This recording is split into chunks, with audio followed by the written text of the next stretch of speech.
The Lord, hallelujah. இந்த நாளிலும் கூட வேத தியானத்திற்காக எடுத்துக்கொள்ளப்பட்ட பகுதி அப்போஸ்தலர் 10வது அதிகாரம் 9வது வசனம். அப்போஸ்தலர் 10வது அதிகாரம் 9வது வசனம். மறுநாளிலே அவர்கள் பிரயாணப்பட்டு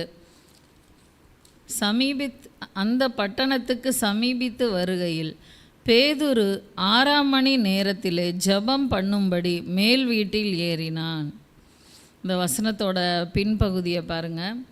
அதாவது பேதுரு 6 மணி நேரத்திலே ஜெபம் பண்ணும்படி மேல் வீட்டில் ஏறினான் அப்படின்னு சொல்லப்பட்டிருக்கு. அதாவது பேதுரு யாருன்னு நமக்கு தெரியும். மீன் பிடித்து கொண்டிருந்த அவனை ஆண்டவர் தன்னுடைய நேரடி சீஷனாக ஆண்டவர் மாற்றினார்.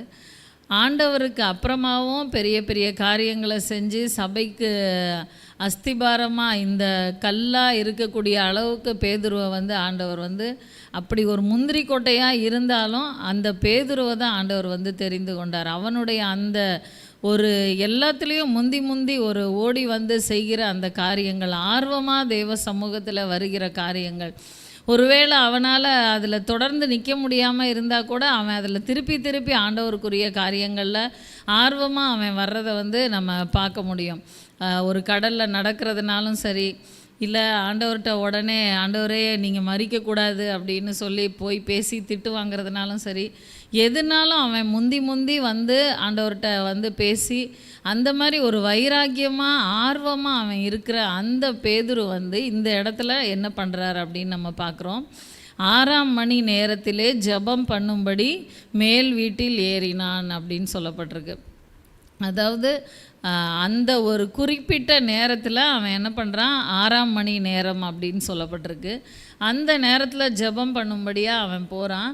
இன்னொன்று மேல் வீட்டில் ஏறினான் அப்படின்னு சொல்லப்பட்டிருக்கு.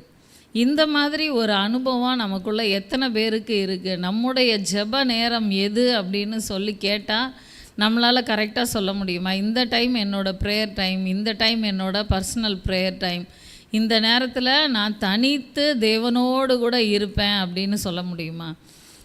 ஒரு சிலர் ஜெபிக்கிறத நான் பார்த்துருக்கேன். எல்லாரோடையுமே உட்கார்ந்து ஜெபிச்சிட்ருப்பாங்க. அப்படி ஜெபிக்கும்போது கண்டிப்பாக ஒரு டிஸ்டர்பன்ஸ் இருக்க தான் செய்யும். அதாவது குடும்ப அங்கத்தினர்கள் பேசுகிற காரியங்கள், இல்லைன்னா அவங்க ஏதோ ஃபோனில் பார்ப்பாங்க, அந்த சவுண்டு, ஏதோ ஒரு டிஸ்டர்பன்ஸ் கண்டிப்பாக இருக்க தான் செய்யும். அப்போது இந்த பேதுரு செஞ்ச மாதிரி ஜெபம் பண்ணும்படி மேல் வீட்டில் ஏறினான் அப்படின்னு சொல்லப்பட்டிருக்கு. எல்லாரோடையும் உட்காந்துக்கிட்டு நானும் ஜெபம் பண்ணுறேன் அப்படின்னு டைமை ஓட்டுற அந்த காரியங்கள் இல்லை. நான் தேவனோடு கூட தனித்து இருக்க போகிறேன்னு சொல்லிட்டு எப்படி பேதுரு தனித்து போய் இருந்தாரோ அந்த மாதிரி ஜெபிக்கக்கூடிய அனுபவம் நமக்குள்ளே இருக்குதா? ஒரு சிலர் பார்த்திங்கன்னா, ஒரு சில தேவ பிள்ளைகள் தனித்து அதிகமாக ஜெபம் பண்ணவே மாட்டாங்க. அதாவது எல்லாம் கூட்டமாக கூடி ஜெபிக்கிற ஜெபங்கள் எல்லாத்துலேயுமே ஆர்வமாக கலந்துப்பாங்க. ஏன்னா எனக்கு ஜெபிக்க தெரியாது அப்படின்னு சொல்லுவாங்க. ஒரு காரணம், ஏதோ ஒரு காரணத்தை சொல்லிவிட்டு கூட்டமாக ஜெபிக்கிற ஜெபம்னா ரொம்ப ஈஸி. ஏன்னா யாரோ நடத்துகிறாங்க, யாரோ உட்காந்துருக்காங்க, நம்மளும் அந்த ஓரத்தில் போய் உட்காந்துட்டு ஆமேன் ஸ்தோத்திரம்னு சொல்லிவிட்டு அதுக்குரிய ஆசீர்வாதத்தை பெற்றுக்கொண்டு வந்துடலாம் அப்படின்னு நினைப்பாங்க. ஆனால் ஆண்டவர் எதிர்பார்க்குறது ஒரு தனி ஜெபம். எப்பயுமே ஒரு கணவன் மனைவி அப்படின்னா ஒரு பொதுவாக ஒரு வீட்டில் அவங்க வாழ்ந்து கொண்டு இருந்தாலும் அவங்க அந்த இடத்துல உட்கார்ந்து கணவனோடு பேசுகிற ஒரு 10 நிமிஷம்னாலும் அதுதான் அவங்களுக்கு மனசில் இருக்கும். பொதுவாக அந்த நாளெல்லாம் ஒரு வேளை கணவனுக்காக பிள்ளைகளுக்காக செய்கிற வேலைகள் தான் செஞ்சுக்கிட்டு இருப்பாங்க. இருந்தாலும் அதெல்லாம் ஒரு பெருசாக தெரியாது. ஆனால் அந்த பேசுகிற அந்த நேரம் தான் அது முக்கியமாக தெரியும். அதே போல் தான் நம்ம தேவ சமூகத்தில் நம்ம செலவழிக்கிற அந்த தனிப்பட்ட ஜெப நேரம் அப்படின்றது. இன்றைக்கி நிறைய பேருக்கு தனிப்பட்ட ஜெப நேரமும் கிடையாது, வேத வாசிப்பும் கிடையாது. ஏனோ தானோன்னு ஒரு வாழ்க்கை அப்படியே, அதாவது ஆவிக்குரிய ஜீவியத்தில் அதை குறிச்செல்லாம் யாரும் கேட்குறதும் இல்லை, அப்படியே போய்கிட்டு இருக்கு அப்படின்ற மாதிரி ஈஸியாக போய்கிட்டே இருக்கிறாங்க. ஆனால் ஒவ்வொரு நாளும் நம்ம சாப்பிட்றதையோ தண்ணி குடிக்கிறதையோ இன்னும் மற்ற அத்தியாவசியமான காரியங்கள் அப்படின்னு நம்முடைய சரீர சுத்தத்திற்குரிய காரியங்களையோ நமக்கு யாருமே சொல்ல வேண்டாம். அதெல்லாம் நம்ம ரெகுலராக செஞ்சுருவோம்.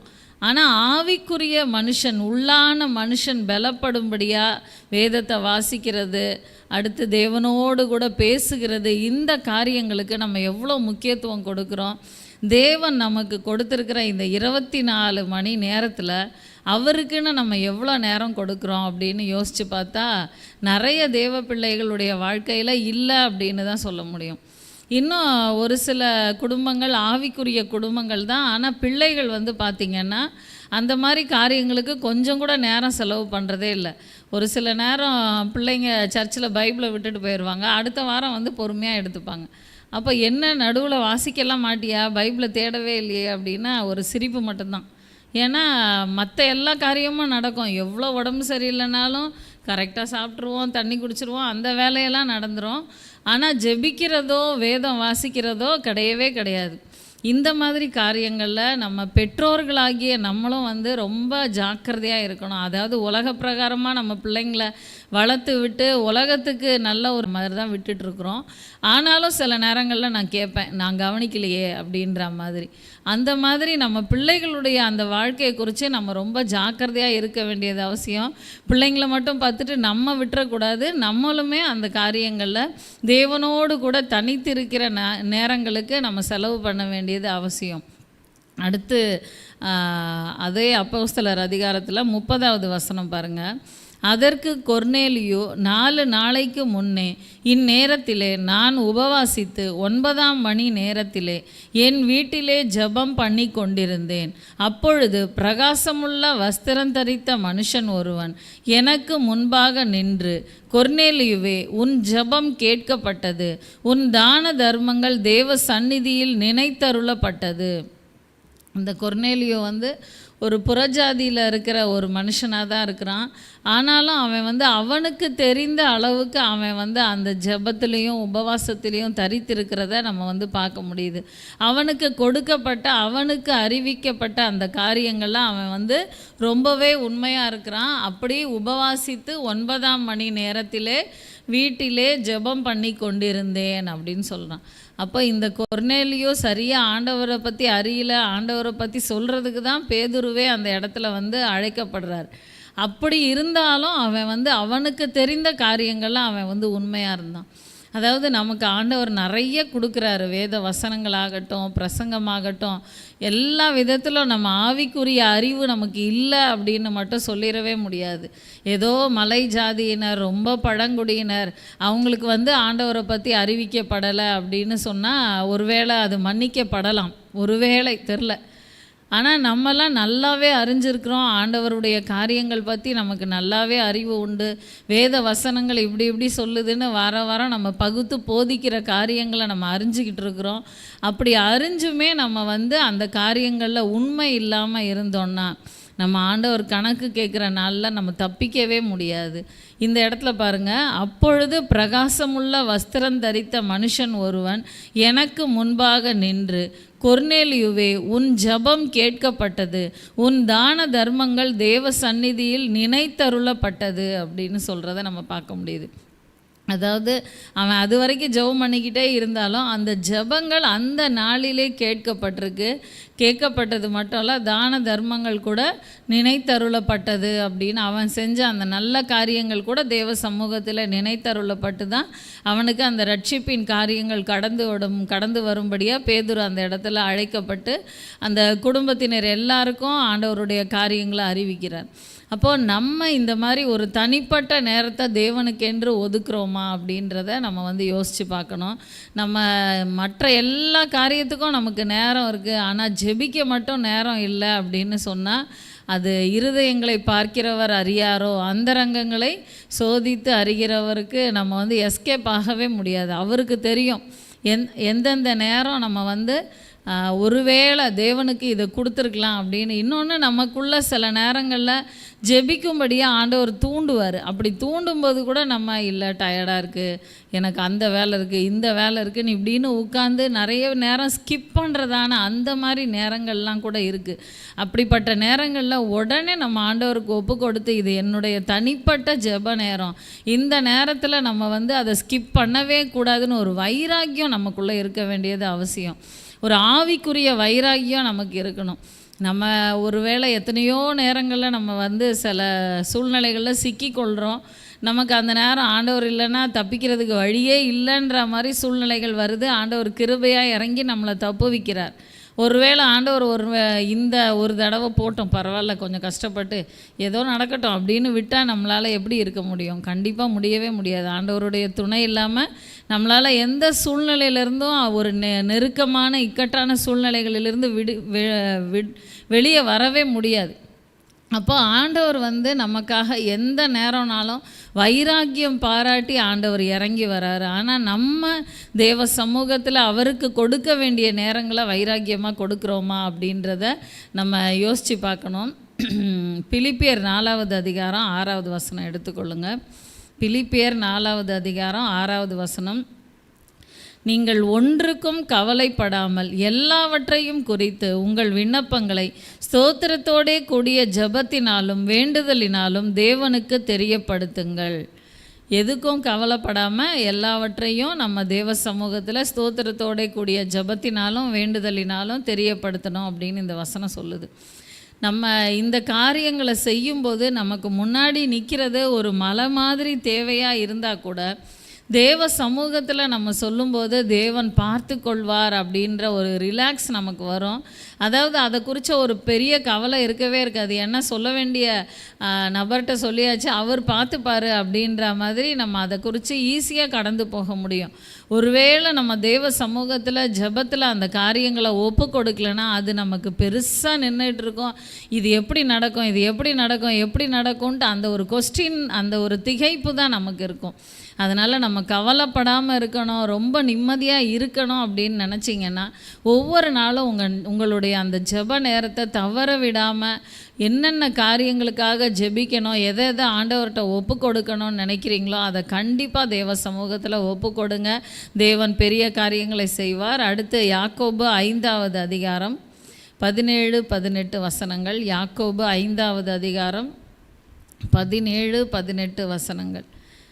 எலியா என்பவன் நம்மை போல பாடுள்ள மனுஷனாய் இருந்தும் மழை பெய்யாதபடிக்கு கருத்தாய் ஜெபம் பண்ணினான். அப்பொழுது 3 வருஷமும் 6 மாதமும் பூமியின் மேல் மழை பெய்யவில்லை. மறுபடியும் ஜெபம் பண்ணினான். அப்பொழுது வானம் மழையை பொழிந்தது, பூமி தன் பலனை தந்தது. இதில் முதல்ல நம்ம பார்க்குற வார்த்தை, எலியா என்பவன் நம்மை போல பாடுள்ள மனுஷனாக இருந்தோம். நம்மை போல பாடுள்ள ஒரு மனுஷனாக அவன் இருந்த போதிலும் கூட அவன் வந்து மழை பெய்யாதபடிக்கு கருத்தாய் ஜெபம் பண்ணினான் அப்படின்னு நம்ம பார்க்குறோம். அதாவது இஸ்ரவேல் ஜனங்கள் ஆண்டவரை விட்டு விலகி போயிட்டாங்க, பாகாலை பின்பற்றி போகிறாங்க. இந்த காரியங்களெல்லாம் பார்க்கும்போது அவனுக்குள்ள ஒரு வைராக்கியம் வருது. கர்த்தரே தேவன்றதை நம்ம நிரூபிக்கணுன்ற அந்த ஒரு காரியத்தின் நிமித்தம் அவன் தேவ சமூகத்தில் கருத்தாக அவன் ஜெபம் பண்ணுறான். அவனுடைய ஜெபத்தை கர்த்தர் கேட்டார். அதே போல் இஸ்ரவேல் தேசத்தில் மழையும் பெய்யலை, பனியும் பெய்யலை அப்படின்னு சொல்லி நம்ம பார்க்குறோம். அதே எலியா மீண்டுமாய் ஜெபிக்கும்போது அந்த இடத்துல வானம் மழையை பொழியக்கூடிய அளவுக்கு, பூமி தன்னுடைய பலனை தரக்கூடிய அளவுக்கு கர்த்தரே தேவன், கர்த்தரே தேவன் என்று இஸ்ரவேல் ஜனங்கள் அறிக்கை செய்யக்கூடிய அளவுக்கு ஆண்டவர் பெரிய காரியங்களை செய்தார். அப்போ நம்ம கருத்தாய் ஜெபிக்க வேண்டியது அவசியம். ஏதோ கடமைக்காக ஜெபிக்கிற ஜெபம் இல்லை. ஒரு சிலர் தினம் ஒரு 10 நிமிஷம் ஜெபிக்கணும்னு அந்த வாட்சை பார்த்து 10 நிமிஷம் ஆயிடுச்சான்னு பார்த்துக்கிட்டு இருப்பாங்க. அப்படி இல்லை. தேவ சமூகத்தில் நம்ம அமரும் பொழுது பாடி தேவனை துதித்து ஆராதித்து வேதத்தை தியானித்து சொல்ல வேண்டிய காரியங்களை அவர்கிட்ட சொல்லி அவர் நமக்கு என்ன சொல்லுகிறார், என்ன ஆலோசனை சொல்லுகிறார் அப்படின்னு காத்திருந்து பெற்றுக்கொள்ள வேண்டியது ரொம்பவே அவசியம். ஒரு நேரத்தை ஓட்டுகிற அந்த ஜெபமாக நம்ம ஜெபம் இருக்கக்கூடாது. கருத்தாய் ஜெபிக்க வேண்டிய ஜெபமாக நம்முடைய ஜெபம் இருக்கணும். அடுத்து தானியேல் 9வது அதிகாரம் 23வது வசனம். நீ மிகவும் பிரியமானவன், ஆதலால் நீ வேண்டிக்கொள்ள தொடங்கின போதே கட்டளை வெளிப்பட்டது, நான் அதை அறிவிக்க வந்தேன். இப்போதும் சொல்லுகிற வார்த்தையை நீ கவனித்து கேட்டு தரிசனத்தை அறிந்து கொள். இதில் முதல் வார்த்தை ரொம்ப நமக்கு பிடிக்கும், நீ மிகவும் பிரியமானவன். இந்த வார்த்தையை நம்ம எல்லாருமே தேவ சமூகத்தில் வாங்கணும். தானியேல் எப்படி வைராக்கியமாக இருந்து இந்த வார்த்தையை பெற்றுக்கொண்டாரோ அதுக்கேற்ற விதத்தில் அவருடைய ஜெபத்துக்கு பதிலையும் நம்ம அடுத்த வார்த்தையில் பார்க்குறோம். நீ வேண்டிக் கொள்ள தொடங்கின போதே கட்டளை வெளிப்பட்டது. அவன் அது சொல்கிறதுக்கு முன்னாடியே ஆண்டவர் அறிஞ்சிருக்கிறார் என்ன தேவை அப்படின்ட்டு. நம்ம கூட சில நேரம் நினைக்கலாம், ஆண்டவருக்கு தெரியாதா, இந்த இடத்துல இவ்வளோ பிரச்சனையில் இருக்கிறோன்னு ஆண்டவருக்கு தெரியாதா, அவர் உதவி செய்யக்கூடாதா அப்படின்னு ஜெபிக்காமல் உட்காந்து கொஸ்டின் பண்ணிக்கிட்டு இருக்கிற நபர்கள் இருக்கிறாங்க. ஆனால் ஆண்டவர் எப்பயுமே கேளுங்கள் அப்பொழுது உங்களுக்கு கொடுக்கப்படும் அப்படின்னு சொல்லிட்டாரு. நம்ம போய் அவர் சமூகத்தில் உட்கார்ந்து நம்ம பாரத்தோடு கேட்கும்போது தான் ஆண்டவர் பதிலை கொடுப்பார். நம்ம அப்படி இல்லாமல் நம்ம வேலையெல்லாம் நம்ம பார்த்துட்ருப்போம், அவர் ஓடி வந்து நமக்கு தேவையான பதிலை கொடுக்கணும் அப்படின்னு நம்ம நினச்சோன்னா நம்மளை மாதிரி முட்டாள் யாருமே இல்லை. அதனால் தேவ சமூகத்தில் நம்ம கொடுக்க வேண்டிய நேரத்தை கொடுக்கும்போது அது எவ்வளோ பிரியமான தானியேலுக்கே அந்த இது தான். அவன் அந்த இடத்துல போய் அந்த ஜெப நேரங்களை எவ்வளோ தவற விடாமல் இருந்தான், எப்படிப்பட்ட ஆணை வந்த போதிலும் கூட அவன் தவற விடாமல் இருந்தான் அப்படின்னு நம்ம பார்க்குறோம். ஆனால் நம்ம அப்படி இருக்கிறோமா? தேவ சமூகத்தில் நம்ம அப்படியே வைராக்கியமாக காணப்பட வேண்டியது அவசியம். ஒரு பேச்சாளர் பேசும்போது ஒரு சம்பவத்தை சொன்னார். அது சொல்லும்போது, அதாவது ரகு அப்படின்ற ஒரு பையனை ரொம்ப கஷ்டப்பட்டு அவங்க பேரண்ட்ஸ் படிக்க வைக்கிறாங்க. அவங்க நோக்கமே எப்படியாவது அவனை நல்லா படிக்க வச்சு வெளிநாட்டுக்கு அனுப்பணுன்றது தான். அதே போல் அவனை கஷ்டப்பட்டு படிக்க வைக்கிறாங்க. நல்லா அதிகமான படிப்பு எது படித்தா அவன் வெளிநாட்டுக்கு போக முடியும் அப்படின்னு பார்த்து எல்லாம் ட்ரை பண்ணி ஒரு வழியாக அவனை லண்டனுக்கு அனுப்பிட்டாங்க. அப்பாடான்னு நிம்மதியாயிடுச்சு. அதுக்கப்புறமா பையன் மாதந்தோறும் பணம் அனுப்புகிறான், இவங்களும் பேசுகிறாங்க, அப்படியே போய்கிட்டு இருக்கு. நாட்கள் நகர மாதந்தோறும் பணம் வந்துடுது. இவங்களுடைய நல்ல ஒரு ஆடம்பரமான வாழ்க்கைக்கு அது ரொம்ப உதவியாகவே இருக்குது. இப்படியே போய்கிட்டு இருக்கு. திடீர்னு ஒரு 2 வருஷம் கழித்து கணவன் மனைவி அவங்க பேசும்போது யோசிக்கிறாங்க, ஆமாம் ரகு ஃபோன் பண்ணானா அப்படின்னு சொல்லி அவங்க அப்பா கேட்குறாரு. ஃபோன் பண்ணியிருப்பான்னு நினைக்கிறேன். நீ பேசுனியா? இல்லை நான் பேசலை. அப்போ நானும் பேசலை. அப்போனா நம்ம பேசி ரொம்ப நாள் ஆகிருக்கும் போல இருக்கே, அவனும் நம்மளை தேடாமே இருக்கிறானே. இல்லையே, பணம்லாம் கரெக்டாக அனுப்பிட்டுருக்காங்க அப்படின்னு அவங்க சொல்கிறாங்க. அப்புறம் ஒரு வழியாக அவங்க அப்பா ஃபோன் பண்ணி, என்னடா ரகு எப்படிடா இருக்க அப்படின்னு சொல்லி கேட்குறாரு. உடனே அவன், அப்பா நான் பணம் அனுப்பிட்டேன்ப்பா, கரெக்டாக நான் சம்பளம் வந்தோடனே உங்களுக்கு க்ரெடிட் பண்ணிட்டேன்ப்பா. டேய் பணம் யாருக்குடா வேணும் அப்படின்னா, உங்களுக்கு வேணும்ப்பா, உங்களுக்கு பணம் தானே வேணும், அந்த டேட்டுக்குள்ளே அது வரலைன்னா அவ்வளோ டென்ஷன் ஆயிடுவீங்களே அப்படின்னு அவன் சொல்கிறான். இல்லைடா எப்படி இருக்க என்ன ஏது அதை பற்றி கேட்குறதுக்கு தான்டா ஃபோன் பண்ணேன் அப்படின்னு சொல்லி அவர், உன்கிட்ட பேசியே எவ்வளோ நாள் ஆயிருக்கும் போல இருக்கே, அம்மா பேசியிருப்பான்னு நினச்சேன், அம்மாவும் பேசலை நானும் பேசலை நீயும் பேசலை, என்ன இப்படி போய்கிட்டு இருக்கு அப்படின்னு அவர் கத்தும்போது அவன் சொல்கிறான், இதை நீங்கள் கேட்குறதுக்கு 2 வருஷம் ஆயிருக்குப்பா, எப்படிப்பா இருக்கிற அப்படின்னு நீங்கள் கேட்குறதுக்கு 2 வருஷம் ஆயிருக்கு. இந்த 2 வருஷமும் நான் பணம் அனுப்பிக்கிட்டு தான் இருக்கிறேன், நீங்கள் அதை எடுக்கிறீங்க எல்லாமே பண்ணுறீங்க, ஆனால் என்கிட்ட நல்லா இருக்கியா, உனக்கு உடம்பு நல்லா இருக்கா, ஏதாவது பிரச்சனையா, சாப்பிட்டியா, வச்சியா, எதையாவது கேட்டிங்களா அப்படின்னு சொல்லி அவன் வருத்தப்படுறான். டே என்னடா இப்படி சொல்கிற, உனக்காக தான்டா நாங்கள் வாழ்ந்துட்டுருக்குறோம், நீ அனுப்புகிற பணத்தெல்லாம் எடுத்து நாங்கள் சரியாக கூட சாப்பிட்றதில்ல, உனக்காக எடுத்து அடையாறில் 2 ஃப்ளாட் வாங்கி வச்சுருக்கோம், அதை பண்ணியிருக்கோம் இதை பண்ணியிருக்கோம் அப்படின்னு அவர் பெரிய லிஸ்ட்டே சொல்கிறார். அப்போ அவன் சொல்கிறான், யாருக்கு வேணும் அந்த ஃப்ளாட்டு, நான் வரப்போகிறதே கிடையாது, இந்தியாவுக்கு வரப்போகிறதே கிடையாது, நீங்கள் 2 பேரும் சந்தோஷமாக அங்கே இருங்க அப்படின்னு சொல்லி அவன் சொல்கிறான். என்னடா இப்படி சொல்கிற அப்படின்னா, எனக்கு கல்யாணம் ஆகிடுச்சு, எனக்கு குழந்த இருக்குது, இந்த தேம்ஸ் நதிக்கரையில் நல்ல ஒரு பங்களா இருக்குது, நான் நல்லாவே செட்டில் ஆகிட்டேன், என்னை பற்றி கவலைப்படாதீங்க, மாதம் மாதம் பணம் வரும், பணத்தை எடுத்துகிட்டு சந்தோஷமாக இருங்க, என்னை நீங்கள் பெற்று வளர்த்ததுக்கு உங்களுக்கு நான் பண்ணுற அந்த கடன் அது அப்படின்னு அவன் சொல்கிறான். அதை ரொம்ப வருத்தத்தோடு அந்த தகப்பனார் அந்த ஃபோனை வச்சார் அப்படின்னு அவர் முடிக்கிறார். ஆனால் உண்மையிலேயே இது எவ்வளோ ஒரு நெஞ்சு வலிக்கக்கூடிய ஒரு காரியம் பாருங்கள். ஏன்னா பிள்ளை எப்படி இருக்கான்னு கேட்குறதுக்கு கூட பெற்றோருக்கு நேரம் இல்லை. அவன் அனுப்புகிற பணத்தை எடுக்கவும் செலவு பண்ணவும், அதை அங்கே சேஃப்டி பண்ணணும், இங்கே சேஃப்டி பண்ணணும், இந்த மியூச்சுவல் ஃபண்டில் போடணும், அதில் போடணும், இதில் போடணும்னு பார்த்து அவனுக்காக 2 வீடு வாங்கி வச்சு, ஆனால் என்ன பிரயோஜனம், அவன் வரப்போகிறதே இல்லைன்றான். அவனுக்குன்னு இவங்க செய்ய வேண்டிய கடமை திருமணம் பண்ணணுன்ற இந்த மாதிரி காரியங்கள்லாம் அவனே முடிச்சுக்கிட்டான். ஏன்னா இவங்க தேடவே இல்லைன்ற பட்சத்தில் அவன் தன்னுடைய காரியத்தை பார்த்துக்கிட்டு போயிட்டான். ஆனால் இது ரொம்ப பரிதாபமான ஒரு நிலைமைன்னு நம்ம நினச்சாலும் நம்ம என்ன பண்ணிக்கிட்டு இருக்கோம், ஆசீர்வாதத்துக்காக மட்டும் ஆண்டவரை நம்ம தேடிக்கிட்டு இருக்கோமா, இல்லைன்னா ஆண்டவரோடு கூட உறவாடுகிற ஒரு அனுபவம், ஆண்டவரோடு கூட பேசுகிற ஒரு அனுபவம் நமக்கு இருக்குதா? அதனால் இந்த நாளில் இதை ஆராய்ச்சி பண்ணி பாருங்கள். நம்ம வேலையெல்லாம் நம்ம முடிச்சுட்டு படுக்கைக்கு போகும்போது ஆண்டவரே நேரம் இல்லை அப்படின்னு முடிக்கிறதில்ல. நம்ம அந்த காரியத்தில் தீவிரப்பட்டு தெய்வ சமூகத்தில் கொடுக்க வேண்டிய நேரத்தை கொடுக்கணும். கடந்த நாட்களில் இந்த 40 நாட்கள் ஜெபம் நடந்தது. அப்போது முடிஞ்ச வரைக்கும் தவறாமல் வந்து ஜெபிச்சிடணும் அப்படின்ட்டு குழுவாக சேர்ந்து ஜெபிக்கிற நேரங்களில் குழுவாக சேர்ந்து ஜெபிச்சுட்டு இருந்தோம். ஒரு சிலர் தனிப்பட்ட முறையில் வந்து ஜெபிச்சுட்டு போனாங்க. அப்போது நம்முடைய சபையை சேர்ந்த சகோதரி ஒருத்தர் தினந்தோறும் வந்து ஜெபிச்சுட்டு போவாங்க, வேலை பார்த்துட்ருக்காங்க. அன்னைக்கு ஒரு நாள் வந்து அவங்க வீட்டில் கெஸ்ட்டு வெளியே போயிட்டு வந்து கிட்டத்தட்ட 10:45 படுக்கைக்கு போகும்போது தான் அவங்க யோசிக்கிறாங்க, ஐயோ நான் இன்றைக்கி சர்ச்சுக்கு போகல, ப்ரேயரே பண்ணல அப்படின்னு சொல்லிட்டு. அப்போது வீட்டில் இருக்கிறவங்க 10:45 ஆயிடுச்சே அப்படின்னும்போது, இல்லை 10:45 தானே ஆச்சு, சென்னையில் அது ஒன்றும் பெரிய நேரம் இல்லையே அப்படின்னு வந்த விருந்தினர் சொல்ல, உடனே அந்த நேரத்துலேயே கிளம்பி 11 மணிக்கு சர்ச்சில் வந்து அதுக்கப்புறம் ஜெபிச்சுட்டு அவங்க வீட்டுக்கு அவங்க பையனோடு அவங்க போயிருக்காங்க. இதை கேட்கும்போது உண்மையில் எனக்கே சந்தோஷமாக இருந்துச்சு. அப்போ ஆண்டவர் எவ்வளோ சந்தோஷப்பட்டிருப்பாருன்னு பாருங்கள். எல்லா வேலையும் முடிச்சுட்டு டயர்டாக இருக்க ஆண்டவரை இன்றைக்கி விட்டுருங்கப்பா அப்படின்னு சொல்கிறதில்ல, இல்லை விட்டுறக்கூடாது அப்படின்னு ஓடி வருகிற அந்த காரியத்தை தேவன் பார்த்து எவ்வளோ சந்தோஷப்படுவார். அதனால் ஒவ்வொரு நாளும் தெய்வ சமூகத்தில் நம்ம கொடுக்க வேண்டிய நேரங்களை அவருக்கு கொடுப்போம். அவரிடத்திலிருந்து பெரிய பெரிய ஆசீர்வாதங்களை பெற்றுக்கொள்வோம். கண்களை மூடுவோம், தலைகளை தாழ்த்துவோம்.